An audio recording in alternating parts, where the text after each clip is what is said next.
The night the great king fell, the earth itself seemed to speak. Long ago, in a rich and peaceful land called Zelani, the people lived simple but joyful lives. They were farmers who tilled the soil, fishermen who trusted the rivers, and traders whose laughter filled the markets. They worked hard, loved one another, and honored their king. Their king was King Adewale. In his early years, King Adewale was a good and humble ruler. He walked freely among his people. He sat with others beneath the shade of trees and listened carefully to their wisdom. He protected the weak and made fair laws. Because of this, Zelani prospered. The farms were green, the rivers were full, the markets were lively, children played without fear, and the people loved their king. But there is something the elders always say: success tests a man's more than struggle does. King Adewale began to win many battles against neighboring enemies. With every victory, his name grew louder across the land. "You are the strongest king," the people shouted.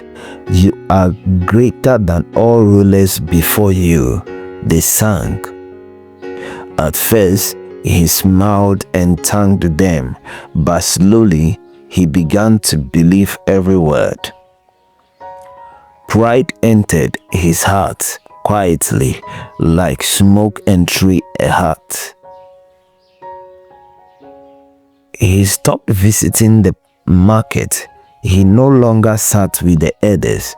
He no longer listened. Instead, he built a magnificent palace on top of a tall hill, so high that he could look down on the entire kingdom. The palace glittered with gold and precious stones. Guards stood at every gate. "I am not like ordinary men," he would say. "I am above them." The elders became troubled. One brave old advisor went to him and spoke gently. "My king, a tree that refuses to bend will break when the strong wind comes." King Adewale's face hardened. "Are you calling me weak?" he asked. "No, Your Majesty," the advisor replied softly. "I am warning you that pride can destroy even the strongest ruler." But the king would not listen. Soon, he demanded heavier taxes, more gold, more food, more gifts for the palace. Joy slowly disappeared from Zelani. Fear replaced it.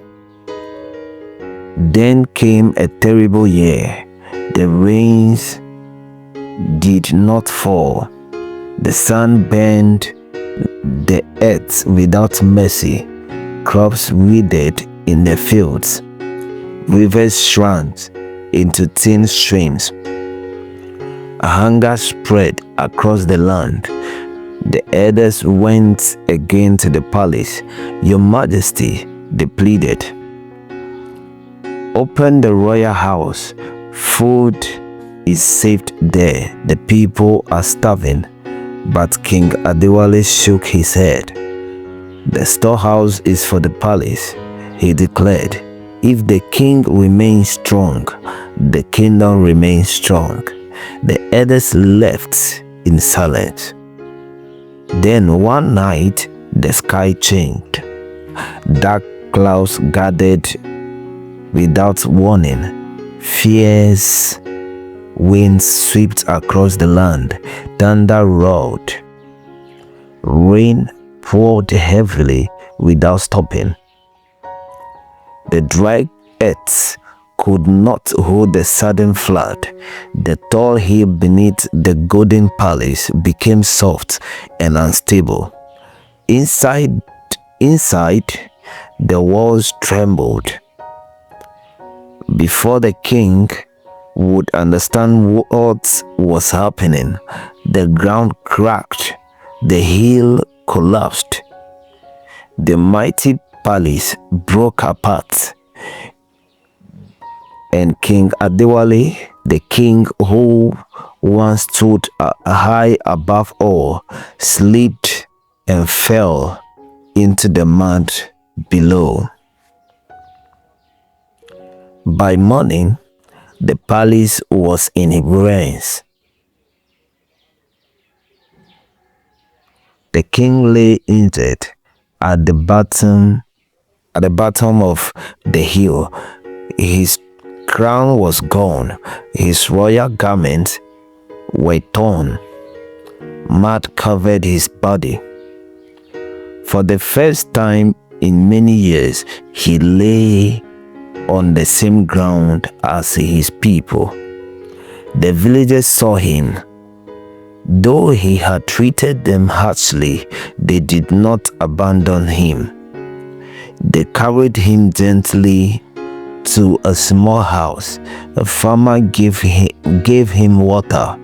A mother shared what little food she had, and an elder cleaned his wounds.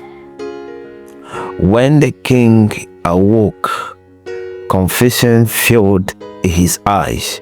"Why are you helping me?" he asked weakly. "I did not help you when you were hungry." And an old woman smiled gently, saying, "Because leadership is not about revenge. It is about unity." Those words pierced his heart. For the first time, King Adewale saw clearly. His palace could not save him. His pride could not protect him. His power could not stop the earth from shaking. Tears filled his eyes. "I forgot my duty," he whispered. "A king is not lifted above his people to crush them, but to protect and serve them." When he recovered, he refused to rebuild the palace on the hill. Instead, he built a modest home in the center of the town. He opened the royal storehouse and shared its food. He reduced the heavy taxes. He worked beside the farmers. He listened again to the elders. Slowly, Zolani healed. The rains returned in season. The crops grew green once more. The rivers flowed with life. Joy returned to the land. But King Adewale never forgot the night he fell. Whenever young leaders came to learn from him, he would tell them, "The higher pride lifts you, the harder you will fall. But humility will always lift you safely." And so, in Zolani, parents still teach their children this lesson. True greatness is not in gold. It is not in power. It is not in standing above others. True greatness is found in humility, service, and a heart that listens. For a proud king may rise high, but only a humble king can stand forever.